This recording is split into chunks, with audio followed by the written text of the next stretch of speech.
இந்த நல்ல காலை நேரத்திற்காக நாங்கள் நன்றியோடு உம்மை துதிக்கின்றோம். இப்பொழுதும் உடைய வார்த்தையை கேட்க எங்களை ஆயத்தப்படுத்துகின்றோம். தேவன் தாமே நீர் எங்களோடு கூட பேச வேண்டுமாய் நாங்கள் ஜெபிக்கின்றோம். இயேசு கிறிஸ்துவின் நாமத்திலே ஜெபிக்கின்றோம் எங்கள் நல்ல பிதாவே, ஆமென். வாசிக்கேட்ட ஏசாயா தீர்க்கதரிசியின் புத்தகம் 58ஆம் அதிகாரம் 14ஆம் வசனம். ஏசாயா 58:14. அங்கு நாம் பார்க்கின்றோம், அப்பொழுது கர்த்தரில் மனமகிழ்ச்சியாய் இருப்பாய், பூமியின் உயர்ந்த இடங்களில் உன்னை ஏறி இருக்க பண்ணும்படி உன் தகப்பனாகிய யாக்கோபுடைய சுதந்திரத்தால் உன்னை போஷிப்பேன், கர்த்தருடைய வாய் இதை சொல்லிற்று. அருமையான 3 விசேஷமான காரியங்களை இந்த இடத்திலே ஆண்டவர் சொல்வதை நாம் பார்க்கின்றோம். முதல் காரியம், மனமகிழ்ச்சியாய் இருப்பாய். அல்லேலூயா. இன்றைக்கு மன மகிழ்ச்சியாக இருப்பது தான் முக்கியமான காரியமாக இருக்கின்றது. மன மகிழ்ச்சி, முகமலர்ச்சி இல்லை. முகத்தில் எல்லாரையும் பார்த்து டக்குன்னு நம்ம சிரிச்சிடுவோம், ஆனால் மனதில் என்ன இருக்காது? மகிழ்ச்சி இல்லாமல் இருக்கு. மகிழ்ச்சியை அவர் தருகின்றார். இரண்டாவது அவர் சொல்லுகின்ற காரியம், உயர்ந்த பூமியிலே உன்னை உயர்ந்த இடங்களிலே உன்னை வைப்பேன் என்று சொல்லி அவர் சொல்லுகின்றார். இரண்டாவது வார்த்தை. மூன்றாவது அவர் என்ன சொல்லுகின்றார்? உன் தகப்பனுடைய யாக்கோபுடைய சுதந்திரத்தால் உன்னை போஷிப்பேன் அப்படின்றார். உன்னை நான் போஷிப்பேன். முதல் காரியம் மன மகிழ்ச்சி, இரண்டாவது காரியம் உயர்ந்த இடங்கள், மூன்றாவது போஷிப்பேன். இந்த 3 காரியம் இந்த உலகத்தில் நடந்துச்சுன்னா இதை விட ஒரு மேன்மையான காரியம் இந்த உலகத்தில் வேற எதுவுமே இல்லை. இதற்காக தான் நாம் பல பாடுகளை நாம் படுகின்றோம். இதற்காக தான் நாம் வேலைக்கு போகின்றோம். இதற்காக தான் சம்பாதிக்கின்றோம். இதற்காக தான் படிக்கின்றோம். இதற்காக ஒவ்வொரு நாளும் நம்ம எல்லா காரியத்திலும் பிரயாசப்படுகின்றோம். ஆனால் இந்த 3 காரியங்கள் நமக்கு தேவை என்றால் நாம் செய்ய வேண்டியது சில காரியங்கள் இருக்கின்றது. ஆன் கண்டிஷன் அப்படின்னு போடுவோம். சில நேரத்தில் பார்த்தீங்கன்னா நிறைய பெரிய பெரிய விளம்பரங்கள் இருக்கும். அந்த விளம்பரத்தில் போடுவான், இதை வாங்கினால் உங்களுக்கு இலவசம், இதை இந்த தேதியில் இந்த தேதிக்குள்ள வாங்கினால் உங்களுக்கு இலவசம் அப்படின்னு போட்டுட்டு கீழே சின்னதா ஒரு ஸ்டார் மாதிரி போட்டு ஆன் கண்டிஷன் போடுவான். இதை பெருசா போடுவான் இலவசம்னு, கீழே சின்னதா போட்டுருவான் ஆன் கண்டிஷன் அப்படின்னு போடுவான். இதை யாரும் பார்க்கவும் மாட்டாங்க. இந்த சின்னதா இருக்கிறத யாரும் வாசிக்கவே மாட்டாங்க. பெருசா போட்டான்னு சொல்லி அவசர அவசரமா அந்த கடைக்கு போய் எல்லாத்தையும் வாங்க போவான். போகும்போது அவன் சொல்லுவான், இல்லைங்க கீழே பாருங்க, இது மாதிரி போட்டுருக்கு பாருங்க, இது இருந்தால் தாங்க அது முடியும் அப்படின்னு. விளங்குதா? அந்த மாதிரி இந்த 3 காரியத்தையும் ஆண்டவர் நமக்கு தர ஆசையாக இருக்கிறார். மனமகிழ்ச்சி, பூமியில உயர்ந்த இடம், அடுத்தது உனக்கு வேண்டிய நல்ல ஆகாரம், உன்னை நான் போஷிப்பேன். ஆனா அந்த 3 நீ பெற்றுக்கொள்ளனா ஆண்டவர் ஒரு கண்டிஷனை வைக்கிறார். அதான் முக்கியமான காரியம். அது 13ஆம் வசனத்தில் நாம் பார்க்கிறோம். ஏசாயா தீர்க்கதரிசி புத்தகம் 58ஆம் அதிகாரம் 13ஆம் வசனத்தில் சொல்றாரு, என் பரிசுத்த நாளாகிய ஓய்வு நாளிலே அப்படின்றார். கண்டிஷன் அழகா இதான், என் பரிசுத்தமான ஓய்வு நாளிலே. இன்னைக்கு நம்ம எல்லாம் ஆலயத்துக்கு வந்திருக்கிறோம் இல்ல? இன்றைக்கு நம்ம ஆலயத்துக்கு வந்திருக்கின்றோம். இது பரிசுத்தமான ஓய்வு நாள். இன்னைக்கு 1000 கதைகள் எல்லாரும் பேசலாம் உலகத்துல. அது அப்படிதான், இது இப்படித்தான், அது அப்படித்தான், அது மாற முடியாது, இது செய்ய முடியாது, நாங்கள் கிறிஸ்தவத்தை நம்ம பின்பற்றவில்லை என்று சொல்லி பல காரியங்களை சொல்லலாம். ஆனா உலகம் முழுக்க ஒரு காரியம் நடக்குது. அது என்னன்னா, ஞாயிற்றுக்கிழமை ஓய்வு நாள். ஞாயிற்றுக்கிழமை உலகத்துல எல்லா நாடுகளும், ஏதோ 1-2 நாடுகள் மட்டும்தான் இல்லை, அவங்க வெள்ளிக்கிழமை வச்சிருக்கிறாங்க. மற்ற நாடுகள் எல்லாம் பார்த்தீங்கன்னா ஞாயிற்றுக்கிழமை தான் ஓய்வு நாள். மலேசிய தேசத்தில் பார்த்தீங்கன்னா 23 மாநிலங்கள் இருக்கு. சின்ன ஊர் தான் மலேசியா. 23 மாவட்டங்கள் அப்படிதான் சொல்லணும். அந்த 23 மாவட்டத்தில் ஒரு மாவட்டம் மட்டும் வெள்ளிக்கிழமை மட்டும்தான் லீவ், மற்ற எல்லாமே ஞாயிற்றுக்கிழமை. அந்த வெள்ளிக்கிழமை மட்டும்தான் அங்கே என்ன நடக்கும்னா ஆராதனை நடக்கும். மற்ற நாட்களில் ஆராதனை நடக்காது, ஞாயிற்றுக்கிழமை நடக்காது. ஏன்னா ஞாயிற்றுக்கிழமை ஓய்வு நாள் இல்லை. துபாயில் பார்த்தீங்கன்னா வெள்ளிக்கிழமை தான் லீவு, ஆனால் வெள்ளிக்கிழமை தான் ஆராதனை நடக்கும். துபாயில் ஆங்கிலிக்கன் திருச்சபை இருக்குது. அந்த திருச்சபையில் கட்டடம் நிறையா இருக்குது. 120 திருச்சபைகள் நடக்கின்றது. எத்தனை திருச்சபை? 120 திருச்சபை. நான் சொல்றது நான் 2012 கதையை சொல்றேன். இன்னைக்கு எத்தனை திருச்சபை நடக்குதுன்னு தெரியல. ஒரே கட்டடத்தில் 122 திருச்சபைகள் நடக்கின்றது. வெள்ளிக்கிழமை நடக்குது, ஏன்னா ஞாயிற்றுக்கிழமை கிடையாது. ஆனால் இங்கே ஆண்டவர் என்ன சொல்லுகின்றார், என் பரிசுத்த ஓய்வு நாளாகிய அப்படின்னு சொல்லி அழகாக அவர் சொல்லுகின்றார். உனக்கு இந்த 3 ஆசீர்வாதம் வேணும்னா, என் பரிசுத்த ஓய்வு நாளாகிய நாளிலே உனக்கு இஷ்டமானதை செய்யாதபடி அப்படின்றார். முதல் கண்டிஷன் என்ன? உனக்கு இஷ்டமானதை நீ செய்யாத. என் பரிசுத்த ஓய்வு நாளில் உனக்கு இஷ்டமானதை செய்யாத. இன்னைக்கு தான் நம்ம என்ன பண்ணுவோம், இன்னைக்கு தான் லீவு, அதனால தான் நான் என்ன பண்ணேன், கூட ஒரு 2 மணி நேரம் தூங்கிட்டேயா, அதனால தான் நான் லேட்டு, அதனால தான் ஆலயத்துக்கு வர முடியல அப்படின்னு சாக்கு போக்கு நம்ம சொல்லுகின்றோம். காரணம், ஒரு நாள் தான் லீவு, அதனால எல்லா வேலையும் நான் செய்ய வேண்டியதா இருக்குது. வீட்டை நான் சுத்தம் பண்ண வேண்டியதா இருக்குது, என்னுடைய ட்ரெஸ் எல்லாம் இன்னைக்கு தான் நான் சுத்தம் பண்ண வேண்டியதா இருக்குது. காரணம், இன்னைக்கு தான் எனக்கு லீவு. இந்த சாக்கு போக்களை நீ சொல்லவே சொல்லாத. உனக்கு இஷ்டமானதை செய்யாமல், இன்னைக்கு தான் நாங்கள் என்ன பண்ணோம், காலையிலேயே போய் கறிகிரி வாங்கினாதான் ஃப்ரெஷ்ஷா கிடைக்கும், அதனால தான் போயிட்டேன், இதெல்லாம் நீ சொல்லாத. உனக்கு வேண்டியதை ஆண்டவர் என்ன பண்ணுவார், கட்டாயம் தருவார், தராம இருக்க மாட்டார். உனக்கு இஷ்டமானதை நீ செய்யாமல். நான் அமெரிக்கன் கான்சல்ட் வேலை செய்யும் போதும் ஞாயிற்றுக்கிழமை கட்டாயம் லீவு. அதே மாதிரி நான் டிராவல்ஸ் வச்சிருந்தேன், ஞாயிற்றுக்கிழமை லீவு. ஞாயிற்றுக்கிழமை எல்லாரும் என்ன பண்ணுவாங்க, நிறைய இடங்களுக்கு போவாங்க. நான் என்ன பண்ணுவேன், க்ளோஸ் பண்ணி வச்சிருவேன், என் டிராவல்ஸ் க்ளோஸ் பண்ணி வச்சிருவேன். நான் வேலையே செய்ய விட மாட்டேன் யாரையும். லீவ் எடுத்துங்கப்பா எல்லாரும் சொல்லுவாங்க, எங்கள் டிரைவர்ஸ்லாம் சொல்லுவாங்க, என்னங்க இன்றைக்கி தான் நிறைய பேர் வண்டி கேட்பாங்க, நீங்கள் க்ளோஸ் பண்ணிடுங்க. அதை பண்ணி கவலை இல்லைப்பா, நீ க்ளோஸ் பண்ணு, ஒன்றும் நான் இழந்து போக மாட்டேன்.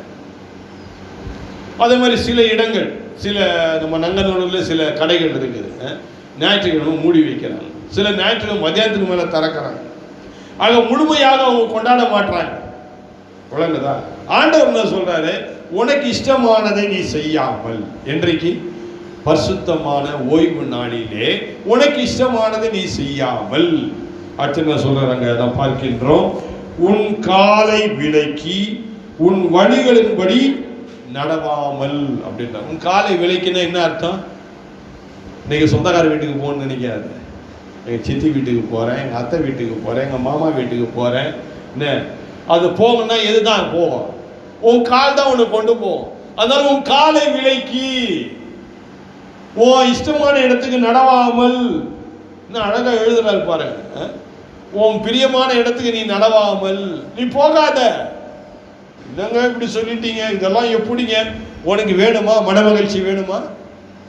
நீ உலகத்தில் மேன்மையான இடத்துல நீ இருக்கணுமா? உனக்கு நல்ல ஆகாரம் வேணுமா? இந்த 3 காரியம் தான் உலகத்துக்கு நீ வாழ முடியும். ஆக நீ இந்த 3 காரியம் நீ பெற்றுக்கொள்ள வேண்டும் என்றால் நான் போடுற கண்டிஷன் நீ செய்தாகணும் அப்படின்னு சொல்லி ஆண்டவர் நம்மை பார்த்து அவர் சொல்லுகின்றார். அற்புதமான வார்த்தைகள். கரங்களை தட்டி தேவனை நாம் மகிமைப்படுத்துவோம். உண்மையாகவே ஆண்டவர் அற்புதமான வார்த்தையை நமக்கு சொல்லுகின்றார். நடவாமல் உனக்கு இஷ்டமானதை செய்யாமலும் அப்படின்றார். உனக்கு இஷ்டமானதை செய்யாமலும். இன்னைக்கு தான் நல்லா பிரியாணி செய்து சாப்பிடலாம் நினைப்பாங்க. இன்னைக்கு எல்லாரும் வீட்டில் இருக்கிறாங்க, லீவு, நல்ல பிரியாணி செய்து சாப்பிடலாம். உனக்கு இஷ்டமானதை செய்யாமலும். என்னங்க பிரியாணி சாப்பிட்றது கூட தப்புன்றீங்களே? உனக்கு இஷ்டமானது அதுதானே. அதான் ஆண்டவர் சொல்ல, உனக்கு இஷ்டமானதை நீ செய்யாத, ஆண்டவருக்கு இஷ்டமானதை நீ செய், ஆண்டவருக்கு பிரியமானதை செய். அதான் சங்கீதக்காரன் எழுதும்போது, தாவீது எழுதும்போது என்ன சொல்றாரு, நான் ஆலயத்திலே தங்கி இருப்பதையே நாடுவேன் அப்படின்னு எழுதுறாரு. 6 நாள் உனக்கான காரியத்தை நீ செய்த, ஒரே ஒரு நாள் ஆண்டவருக்காக உன்னை நீ முழுதுமாய் ஒப்பு கொடுத்து ஆண்டவருக்காக நீ ஆலயத்திலே இருந்து பார், ஆலயத்திற்கு உண்டான காரியங்களை செய்து பார், ஆண்டவருக்கு பிரியமான காரியத்தை செய்து பார். ஆண்டவர் என்ன செய்வாரா, உன்னை மன மகிழ்ச்சியாய் வைப்பார், உன்னை மேன்மையான இடத்துல இந்த உலகத்திலே அவர் வைப்பார். நீ இந்த உலகத்தில் வாழும் வரைக்கும் நல்ல ஆகாரத்தை நிச்சயமாக அவர் தருவார். ஆக இதைதான் அவர் சொல்லுகின்றார். அடுத்தது அவர் சொல்வதை நாம் பார்க்கின்றோம். ஓய்வு நாளை மனமகிழ்ச்சி நாள் என்றும் கர்த்தருடைய பரிசுத்த நாளை மகிமையுள்ள நாள் என்றும் சொல்லி அதை மகிமையாக எண்ணுவாயாக. அழகாக அவர் சொல்றார், ஓய்வு நாளை கர்த்தருடைய நாள் என்று நீ நினைக்க வேண்டும். இது ஆண்டவருக்கு உரிய நாள், இது மற்றவர்களுக்கு உரிய நாள் அல்ல, நம்ம இஷ்டமான காரியத்தை செய்யக்கூடிய நாள் அல்ல. ஏன் இன்னைக்கு நிறைய பேர் பணம் வச்சிருக்கிறாங்க, பணம் நிறைய இருக்குது, ஆனா என்ன இல்லை, மன மகிழ்ச்சி இல்லை, மனதில் மகிழ்ச்சி இல்லை.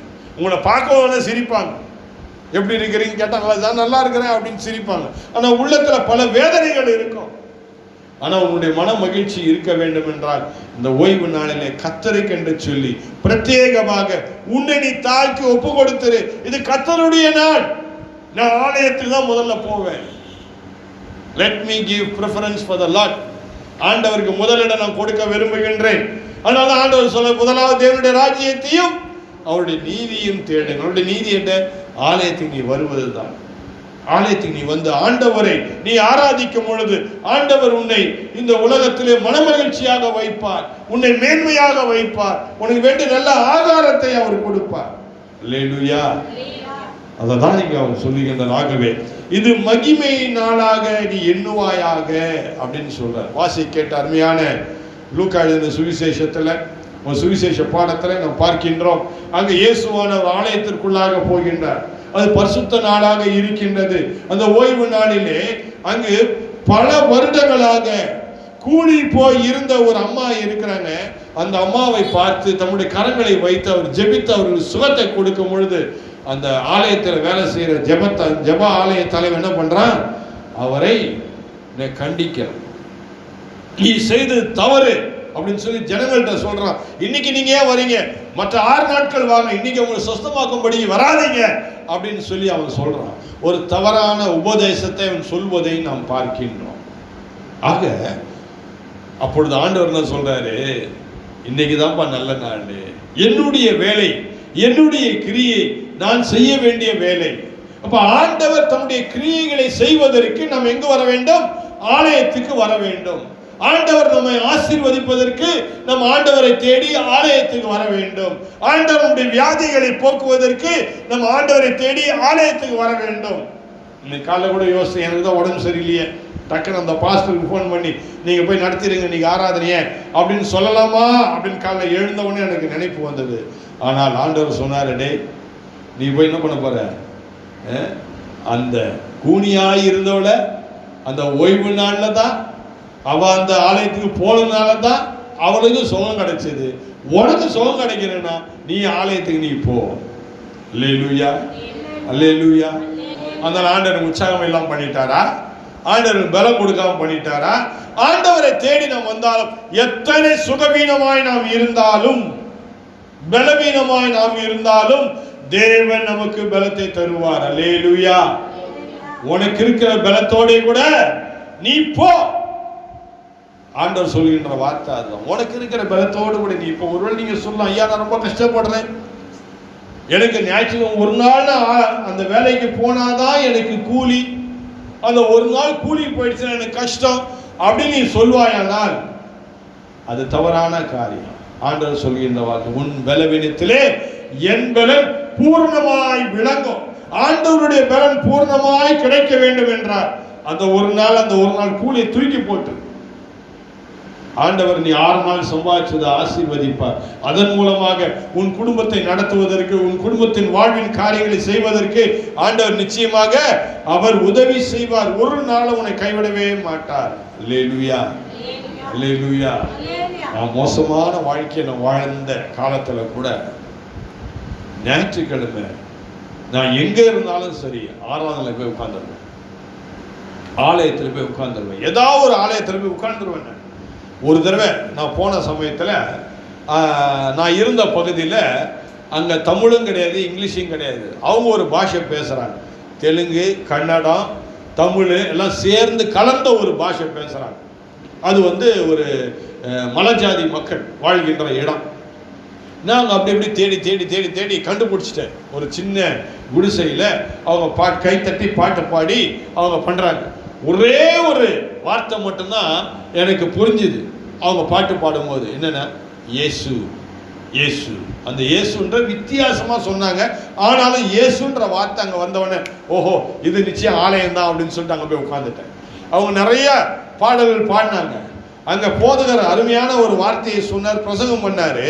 ஆனா ஒண்ணு கூட எனக்கு என்ன பண்ணல, எனக்கு விளங்கல, புரியல. ஆனால் ஒரே ஒரு மன மகிழ்ச்சி எனக்கு இருந்தது. என்னன்னா, நான் ஆலயத்துல போய் நான் உட்கார்ந்துட்டேன். அந்த ஆலயத்துல உட்கார்ந்து நான் ஜெபிக்க ஆண்டவர் எனக்கு உதவி செய்தார் என்கின்ற ஒரு நம்பிக்கை, ஒரு மன மகிழ்ச்சி எனக்கு இருந்தது.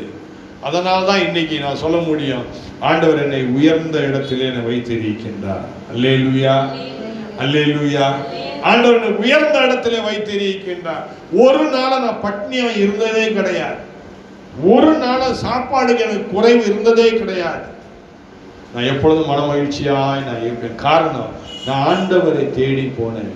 ஓய்வு நாளிலே, இந்த பரிசுத்த நாளிலே நீ ஆண்டவரை நீ தேடும் பொழுது ஆண்டவர் உனக்கு மன மகிழ்ச்சியை தருவார். உன்னை இந்த பூமியிலே மேன்மையான இடத்திலே வைப்பார். மூன்றாவது, நீ வாழும் இந்த உலகத்திலே உனக்கு வேண்டிய ஆகாரத்தை ஆண்டவர் தருவார். உன்னை ஒரு நாளும் கைவிடவே மாட்டார். அருமையான அம்மாவுக்கு நான் எப்பவும் நான் நன்றி சொல்லுவேன். என்னன்னா, என்ன மழை பெய்யட்டும், என்ன ஆனாலும் சரி, பாவம் அவங்களுக்கு கண்ணே பாதி தான் தெரியும். நமக்கு நல்ல கண்கள் தெரியுது, அவங்களுக்கு கண்ணே பாதி தான் தெரியும்.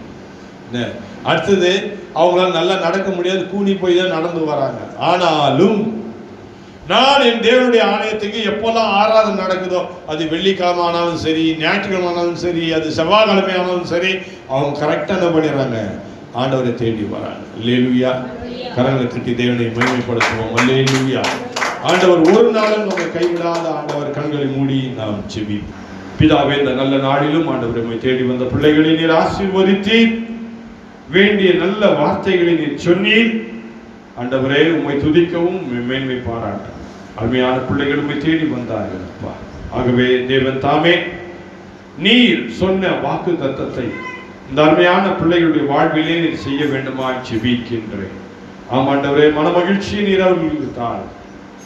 இந்த பூமியில உயர்ந்த இடங்களிலே இந்த பிள்ளைகளை நீர் தூக்கி வைத்தருளும் ஆண்டவரே. அவர்கள் வாழும் நாட்கள் முழுக்க ஆண்டவரே வேண்டிய நல்ல ஆகாரத்தை நீர் தந்தருளும். இயேசு கிறிஸ்துவின் நாமத்தில் ஜெபிக்கின்றோம் எங்கள் நல்ல பிதாவே, ஆமென். நமது ஆண்டவராகிய இயேசு கிறிஸ்து கிருபையும் பிதாவாகிய தேவனுடைய அன்பும் பரிசுத்த ஆவியின் ஐக்கியமும் சமாதானம் அருமையான பிள்ளைகளுக்கு இன்றும் என்றும் தொடர்ந்து இருப்பாராக.